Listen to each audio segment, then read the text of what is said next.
Now, having said that, let me introduce a man who could have taught Sir Tristan a thing or two about the knightly art of football. Ed Wile, who graduated from Wofford in 1973, having starred on both the gridiron and the diamond. I have met people of an age who say they can still hear in memory the sound of one of Ed Wile's tackles, which when they describe it sounds remarkably like a noisy gong or clanging cymbal, or just possibly like somebody getting unhorsed in a medieval joust. Ed has taken that same competitiveness and spirit of competition into the realm of investments, and the same loyalty and generosity I have been talking about into the role of a Wofford alumnus. He's currently a financial advisor and senior vice president at UBS Financial Services in Atlanta. He's also a member of the Wofford Board of Trustees and chairman of Wofford's incredibly shrewd investment advisory committee, under whose guidance our endowment has outperformed its counterparts at other institutions consistently year after year. For a lot of us, Ed's combination of astuteness, success, and generosity go a long way towards defining the Wofford ideal. That claim is bolstered by Ed's 33 years of blinding good luck in marriage to Vicki Kelly Key Wile. They have 2 grown children and a granddaughter. Please join me in welcoming one of our own, the once and future linebacker, cornerback, defensive halfback, Edward B. Wile.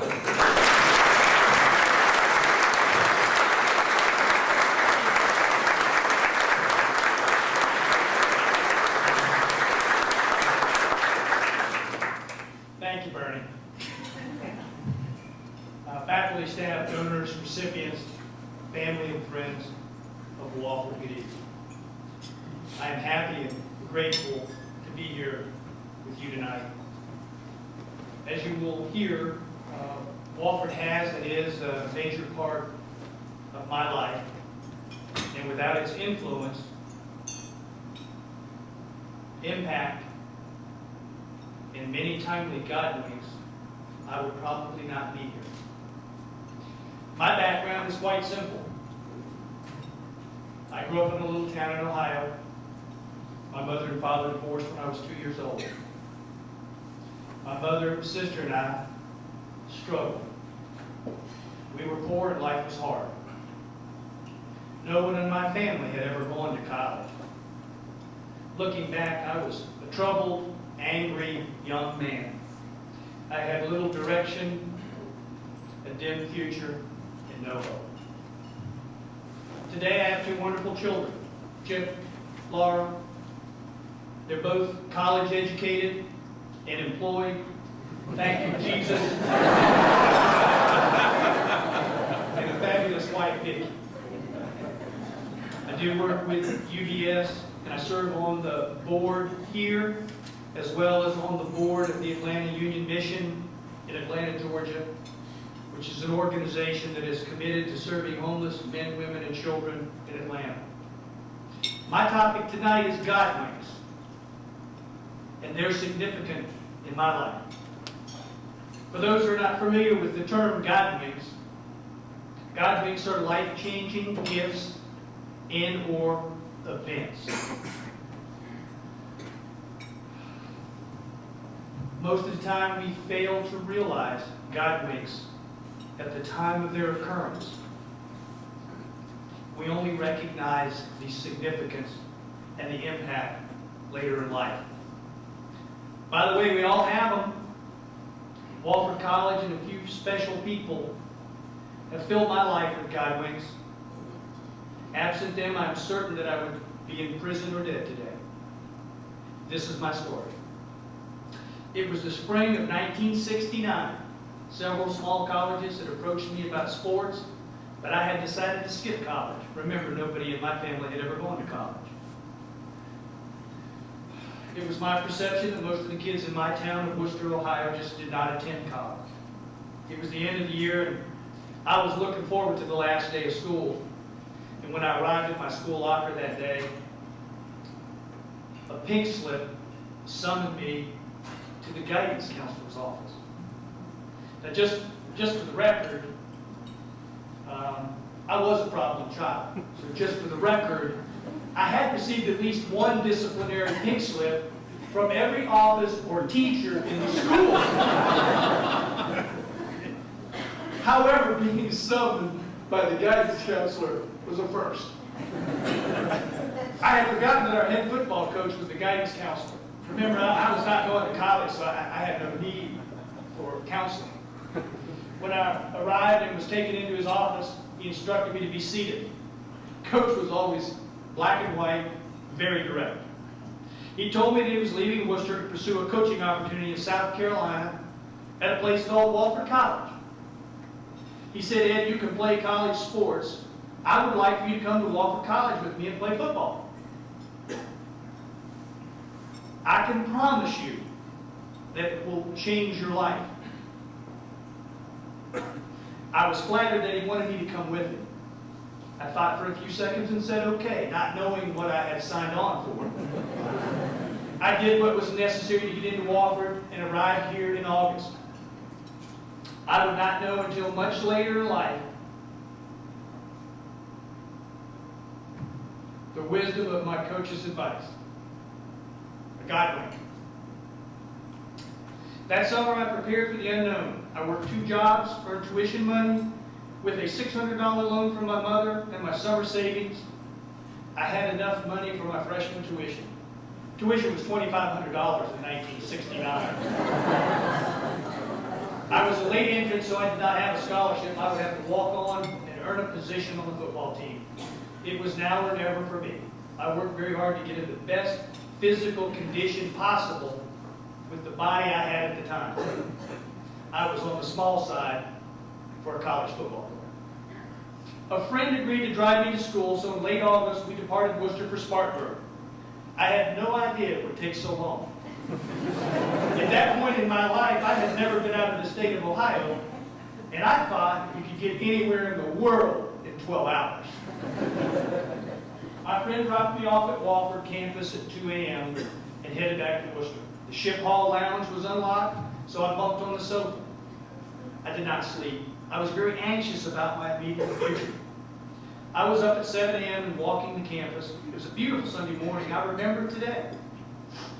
The first person I met on campus was a fellow by the name of John Miller. Now, John was 6 foot 5 inches tall and weighed 250 pounds. I learned that he was a sophomore from Dillon, South Carolina, and that he played football on the Wofford College football team. He seemed like a nice person. I was very concerned about my academic capabilities and my ability to do the work and survive at Wofford. So my first real question for John after a brief introduction was about the difficulty of the college classes. He informed me that he had some of the same concerns when he arrived and that he had done quite well. This eased my concerns.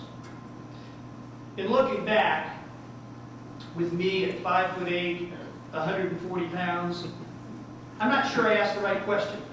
I should have asked John what position he played. It would have been reassuring to know that at 250 pounds he was not a defensive back. I survived summer practice. Things were going well in the classroom and on the playing field, but after several weeks of school, I noticed that there were no girls in my history class. But I was naive. I discussed this with my friend Tom Bauer, and he informed me that there were actually no girls enrolled at Wofford College. This was an all-male school. I was shocked and disappointed because I really liked girls.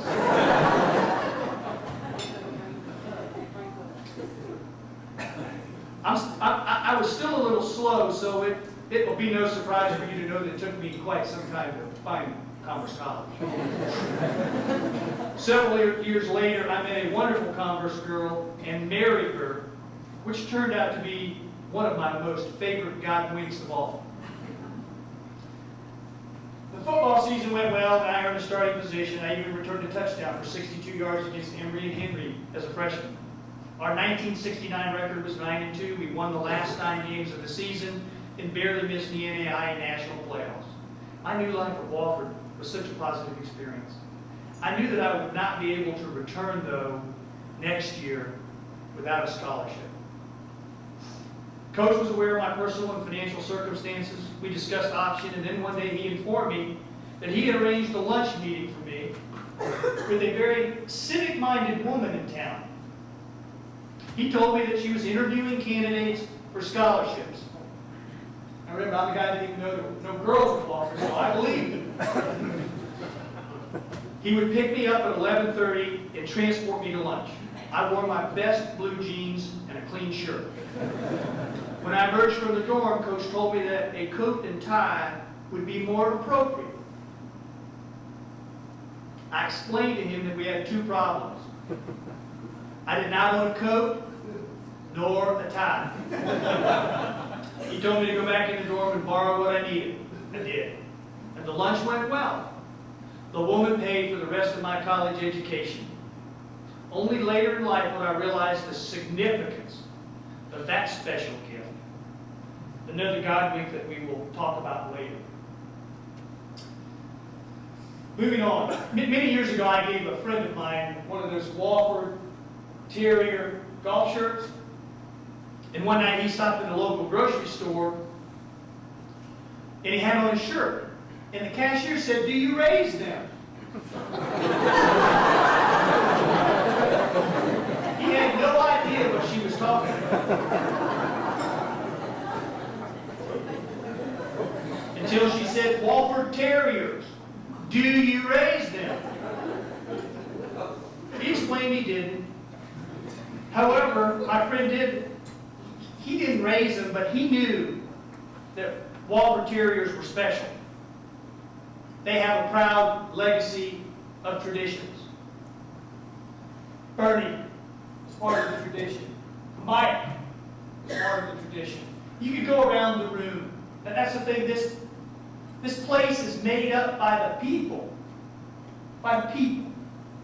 A few thoughts on some folks that were here when I was here that helped me a great deal. I was actually visiting with Joe Lassane about 10 years ago. It was a cold December day, and we were returning from lunch, and I was walking back to my car, and we were sharing stories. And there was a student in the distance, and he was making his way to lunch. He was trying to get around Joe the best he could, but as he approached Joe, excused himself and asked the young man how he was doing in a particular class. After a brief discussion with the young man, Joe returned to our conversation. I was impressed that he knew the student by name and surprised that the president of the college would know of his academic difficulties. I asked Joe, I said, "Joe, do you know every student on campus by name?" He said, "Ed, that's part of my job. Only at Wofford." Over his career, Joe's made student success his responsibility. Oh, by the way, Joe provided me with great advice on more occasions than I liked, and a God wink or two also. My favorite professor here was Dan Malmsky. He was a special man. He listened. As a teacher, he made it his business to know what students needed both in and out of the classroom. I personally benefited from his uncommon wisdom. I am forever grateful for his insight and concern for the student. I believe Dan is the very fabric that makes this place special. Where are you, Dan? I didn't talk about the C triple minus an F. Jim Brakefield, Jack Peterson, Gene Alexander, Fisher DeBerry all had significant impact on my life. They all had to do with football. I was here to play football. During the 1970 National Championship season, Jim Brakefield and Jack Peterson ran an offense that was one of the most powerful offenses in the nation. Gene Alexander and Fisher DeBerry coached one of the most stingy defenses that year. They were all fabulous mentors. Like Mike, all fabulous mentors. Fisher was my coach both in baseball and football, so we grew to know each other very well. In fact, sometimes too well. But I'll never forget this great story about Fisher. He was a 1960 graduate of Wofford, And for the purpose of this story, you needed to know he did not swear. Did not swear. Ever. It was early in the 1970 National Championship game, which, by the way, we got killed. But it was early in the game, and Carl Douglas, the Texas A&I quarterback, threw a very, very, very long touchdown pass, and the receiver was 20 yards behind our defense. Now, I don't think we'd given up 2 touchdown passes the whole season, so Fisher was upset. So when we came off the field, Fisher was running down the sideline. And he was screaming, "Great guard C, great guard C, great guard C!" Over and over. From our experience, we knew that meant he was not very happy. He wanted to know exactly how that receiver had gotten wide open behind our coverage. Now, it was Jimmy Johnson's man. So we all looked at Jimmy to respond, and he looked at Fisher, and in a very calm voice said, "Coach, nobody can throw the ball that far." Fisher smiled and patted Jimmy on the back. Fisher recently retired as the winningest coach ever, Air Force Academy, and I'm sure Jimmy's insight had something to do with Fisher's success.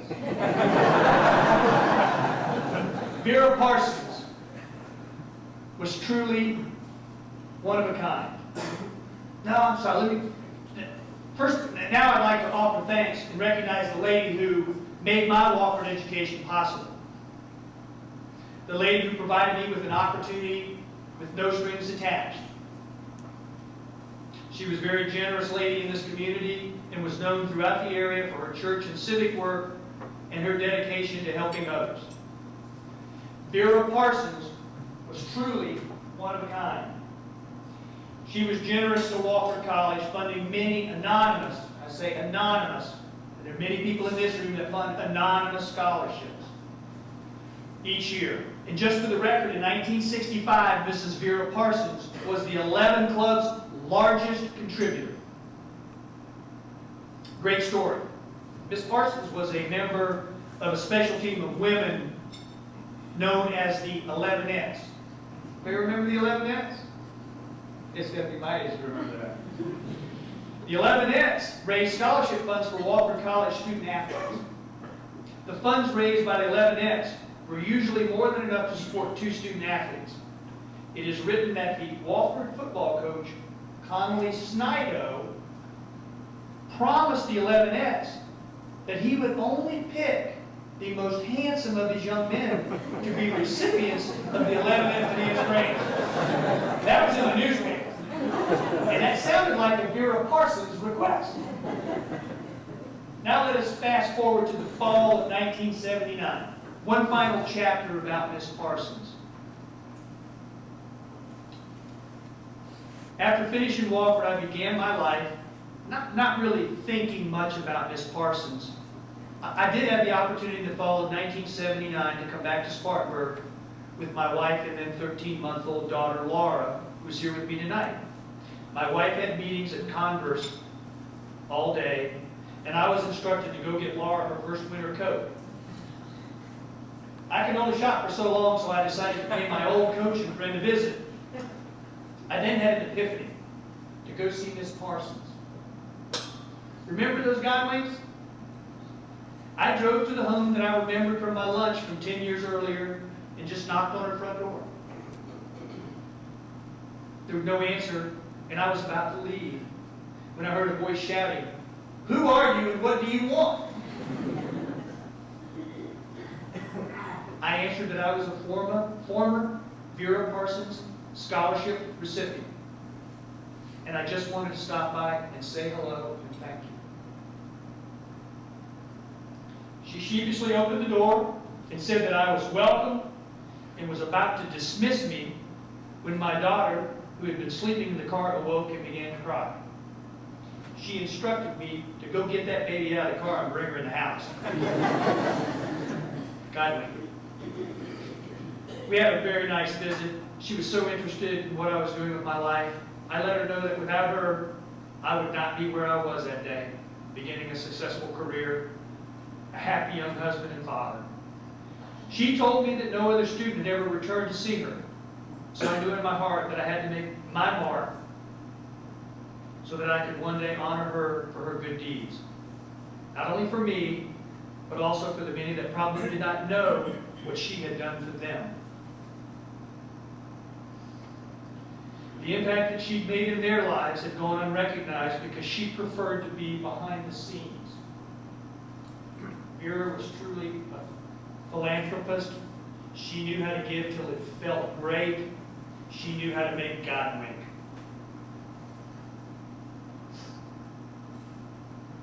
Up until that day, I believed that I was 100% responsible for my success. It then hit me like a Mack truck.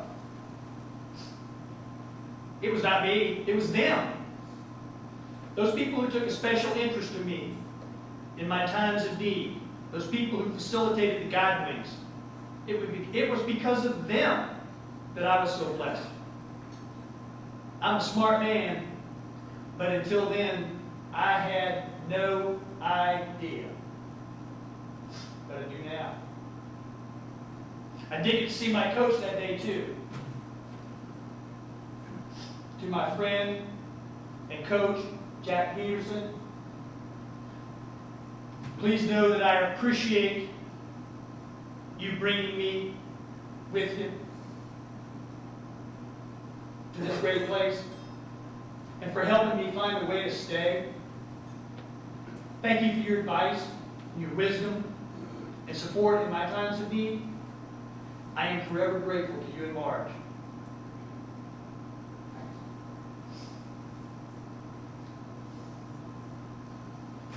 Wofford's a special place. It's loved by its people. You not believe me, just look around. The thumbprints of the people are everywhere. Everywhere. This facility and everything that goes with it. The baseball field. The beautiful football stadium. The tennis center. The science hall. The village. The pavilion. This wonderful Arboretum campus. What makes this place so unique is that this list could go on and on and on and on. The people make this place. There is a person who is not with us tonight. He loved Wofford College. He was an exceptional student and a star baseball player. He was a Wofford leader and mentor. He organized the Wofford Alumni in Atlanta in the early 80s and helped establish the Whitten Scholars Fund, which was established to benefit financially challenged students in Georgia. He worked on the Wofford Invitational Golf Tournament in Atlanta, and he didn't even play golf. Last year, the golf committee honored him by playing the tournament in his honor and donated the money in his name.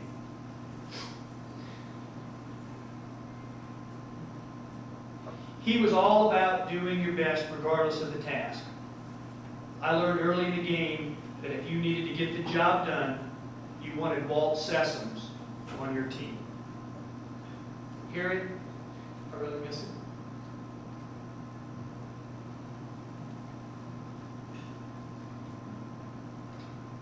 As you've learned tonight, I needed financial aid help to go to school here. I really needed the God winks. I suspect some of the donors in this room were in the same boat. I am the perfect example of the beginning and the end. As a student, I needed Vera Parsons' generosity, and now I am proud to be one of the Vera Parsons. It is my honor to support that legacy and tradition.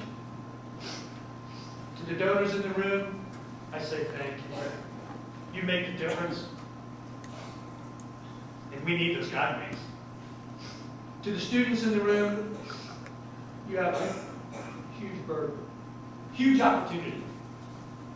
Because to those that much is given, much is expected. So I say go out, make your mark, and remember who raised you. It's your legacy too. Thank you.